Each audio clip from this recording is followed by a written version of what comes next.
Hello दोस्तों, CG job education में आपका बहुत बहुत स्वागत है। दोस्तों, जैसा कि मैंने कहा था कि पटवारी से संबंधित कंप्यूटर की अति महत्वपूर्ण प्रश्न मैं अपनी वीडियो में लेकर आऊँगा। दोस्तों, तो आज मेरा ये टेस्ट सीरीज़ फर्स्ट है, जिसमें मैं कोशिश किया हूँ कि कंप्यूटर के जितने भी प्रश्न हैं, जो अन्य जितने भी एग्ज़ाम हुए थे, चाहे एसएससी हो, बैंक हो या रेलवे हो, उन तमाम परीक्षाओं में पूछे गए जो कंप्यूटर के प्रश्न हैं, उसी का समावेश मैंने इस टेस्ट सीरीज़ में किया है। दोस्तों, आज हम जो प्रश्न दे रहे हैं आरआरबी में पूछे गए प्रश्न हैं, अर्थात रेलवे रिक्वायरमेंट बोर्ड जो रेलवे एग्जाम लेता है उसमें पूछे गए प्रश्नों का समावेश आज की इस वीडियो में रहेगा। दोस्तों, जो टेस्ट सीरीज फर्स्ट है। दोस्तों, यदि अभी तक आपने हमारे चैनल को सब्सक्राइब नहीं किया है तो चैनल को जरूर सब्सक्राइब कर लें, ताकि आपको प्रतिदिन की टेस्ट सीरीज हमारे चैनल के माध्यम से मिलती रहे। चलिए दोस्तों, सबसे पहले हम आज शुरू करते हैं, हमारे पहले प्रश्न की तरफ बढ़ते हैं। तो देखिए दोस्तों, हमारा पहला प्रश्न है, प्रथम विद्युत कंप्यूटर का क्या नाम था? है ना, विद्युत कंप्यूटर जिसे हम अंग्रेजी में क्या बोलते हैं, इलेक्ट्रिसिटी, है ना। तो जो इलेक्ट्रिक कंप्यूटर है, तो इलेक्ट्रिक कंप्यूटर का क्या नाम था दोस्तों? देखिए, पहला है एप्पल, दूसरा इंटेल, तीसरा पायनियर और चौथा है मार्क 1।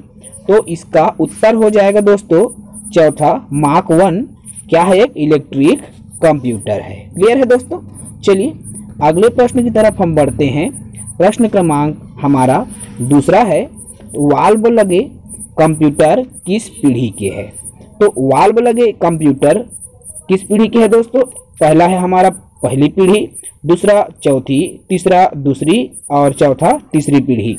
तो इसका उत्तर हो जाएगा दोस्तों पहला है पहली पीढ़ी। तो वाल्व लगे जो कंप्यूटर है पहली पीढ़ी के कंप्यूटर है, इसी वजह से कंप्यूटर का जो आकार है बहुत बड़ा होता था।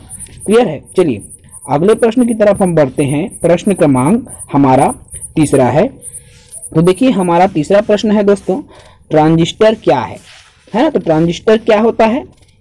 ए पहला है आपका सेमीकंडक्टर, बी सेट कंडक्टर, सी गुड कंडक्टर या डी बेड कंडक्टर।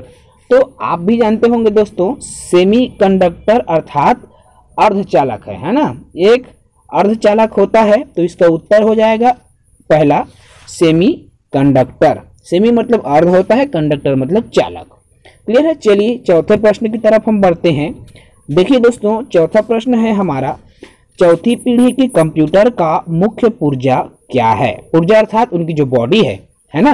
तो चौथी पीढ़ी के कंप्यूटर का जो पुर्जा है, बॉडी है, उनके कैसे बना होता है? तो पहला है माइक्रो प्रोसेसर, दूसरा है ट्रांजिस्टर, तीसरा है इंटीग्रेटेड सर्किट और चौथा है वाल्व। तो चौथी पीढ़ी के जो कंप्यूटर है दोस्तों, वह माइक्रो प्रोसेसर से बना होता है, इसीलिए उनका आकार धीरे जैसे जैसे पीढ़ी बढ़ती गई है, कंप्यूटर का आकार भी छोटा होता गया है दोस्तों।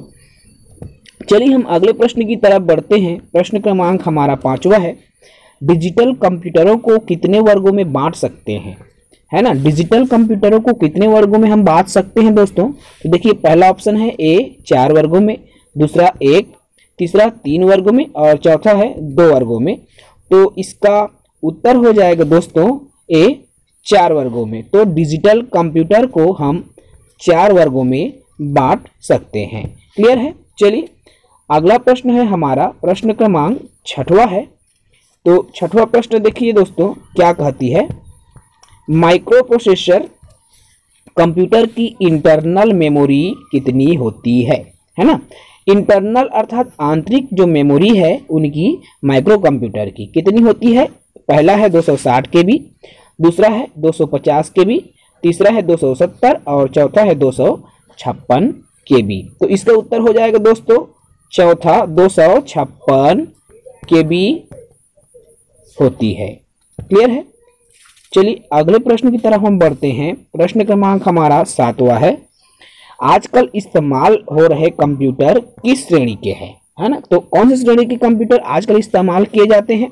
देखिए, इसका ऑप्शन है ए डिजिटल पहला है और दूसरा है मैकेनिकल, तीसरा है एनालॉग और चौथा है मैनुअल। तो इसका उत्तर हो जाएगा दोस्तों, आजकल जो कंप्यूटर इस्तेमाल हो रहा है वह क्या है? आपका डिजिटल कंप्यूटर। क्लियर है? चलिए अगले प्रश्न की तरफ हम बढ़ते हैं। प्रश्न क्रमांक हमारा 8वां है। तो हमारा 8वां प्रश्न है, पहला चिप कब बनाया गया था, है ना। तो पहला चिप कब बनाया गया था, देखिए पहला है 1952 ईस्वी, दूसरा है 1958 ईस्वी, तीसरा है 1954 ईस्वी और चौथा है आपका 1956 ईस्वी। तो इसका उत्तर होगा दोस्तों 1952 ईस्वी में पहला कंप्यूटर या फर्स्ट कंप्यूटर का जो पहला चिप है ना, कंप्यूटर का पहला चिप निर्मित किया गया था। चलिए अगले प्रश्न की तरफ। प्रश्न क्रमांक हमारा 9वां है दोस्तों। देखिए 9वां प्रश्न क्या कहता है कि 0 और 1 को खाली स्थान या बिट कहते हैं। बिट बाइट ये सब कंप्यूटर की लैंग्वेज है दोस्तों, है ना। तो 0 और 1 को क्या बोलते हैं, ए या पहला बाइनरी अंक, दूसरा गिनती के अंक, तीसरा दाशमिक अंक या चौथा इनमें से कोई नहीं। तो इसका उत्तर हो जाएगा आपका पहला बाइनरी अंक बोला जाता है 0 और 1 को। क्लियर है। चलिए अगला है प्रश्न क्रमांक हमारा 10वां है। तो प्रश्न 10 है, कितने बिट मिल करके एक बाइट बनते हैं। तो कितने बिट, देखिए पहला है 6, दूसरा 8, तीसरा 4 और चौथा 2। तो कितने बिट, 6 बाइट, देखो 6 बिट बन करके मिलता है तो क्या बनता है, एक बाइट, है ना। तो उसका उत्तर हो जाएगा पहला 6 बिट मिलके एक बाइट बनता है। अगला प्रश्न है प्रश्न क्रमांक 11वां। तो प्रश्न क्रमांक 11वां है, कंप्यूटर का नियंत्रण केंद्र किसे कहते हैं। कंट्रोल जो सेंट्रल होता है ना, सेंटर जो होता है कंट्रोल, तो ए पहला है आपका कीबोर्ड, दूसरा मॉनिटर, तीसरा प्रिंटर और चौथा सेंट्रल प्रोसेसिंग यूनिट। तो इसका उत्तर हो जाएगा दोस्तों कंप्यूटर का जो नियंत्रण केंद्र है कीबोर्ड है ना। नहीं, देखो दोस्तों हम कीबोर्ड को कभी भी नियंत्रण का हिस्सा नहीं मान सकते। क्यों नहीं मान सकते, क्योंकि कंप्यूटर के पूरे पार्ट का जो मेन संचालन करता है वो कौन है, आपका सीपीयू, है ना। तो इसीलिए क्या है, सीपीयू को हम नियंत्रण केंद्र कहते हैं। क्लियर है। चलिए अगला प्रश्न देखेंगे। प्रश्न 12वां है हमारा, प्रथम माइक्रो प्रोसेसर कौन सा था। माइक्रो प्रोसेसर, तो प्रथम माइक्रो प्रोसेसर कौन सा था, पहला है इंटेल 4005, इंटेल 200, इंटेल 4004 और इंटेल 100।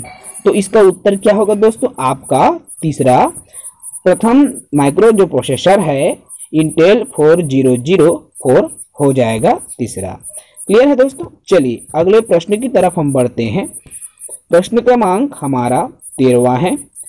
तो प्रश्न 13 है, मेमोरी सेल क्या है। तो मेमोरी सेल क्या है, पहला एक कोशिका है, एक बैटरी है, मुख्य मेमोरी में भंडारण की जो इकाई है आधारभूत इकाई है, या चौथा इनमें से कोई नहीं। तो इसका उत्तर हो जाएगा दोस्तों मेमोरी सेल क्या है, यह एक मुख्य मेमोरी की भंडारण की जो आधारभूत इकाई होती है। क्लियर है। चलिए प्रश्न क्रमांक 14 है हमारा। तो देखिए प्रश्न क्रमांक 14 है, ROM का पूरा नाम क्या है। ROM जिसे हम रोम या रॉम बोलते हैं। तो ROM इसका ऑप्शन है, एक retreat only memory, B read only memory, या तीसरा रिपीट ओनली मेमोरी, या चौथा रेट ओनली मेमोरी। तो ROM इसको बोलते हैं रीड ओनली मेमोरी, है ना। तो इसका ऑप्शन हो जाएगा दूसरा सही। अगला और अंतिम प्रश्न है दोस्तों हमारा प्रश्न क्रमांक 15। कंप्यूटर में मैग्नेटिक जो ड्रम मेमोरी है उसकी अभिगम्यता कितनी होती है, या अभिगम्यता होती है। पहला है चक्रीय अनुक्रमिक, दूसरा पूर्ण रूप से यादृच्छिक, तीसरा है आपका अनुक्रमिक और चक्रीय, या चौथा है आंशिक यादृच्छिक आंशिक अनुक्रमिक, है ना। तो इसका उत्तर क्या है दोस्तों, अब ये क्वेश्चन 15वां है, इसका उत्तर आप नीचे कमेंट में बताएंगे, है ना। मेरे इस वीडियो के नीचे आप कमेंट करेंगे और कमेंट के माध्यम से आप बताएंगे।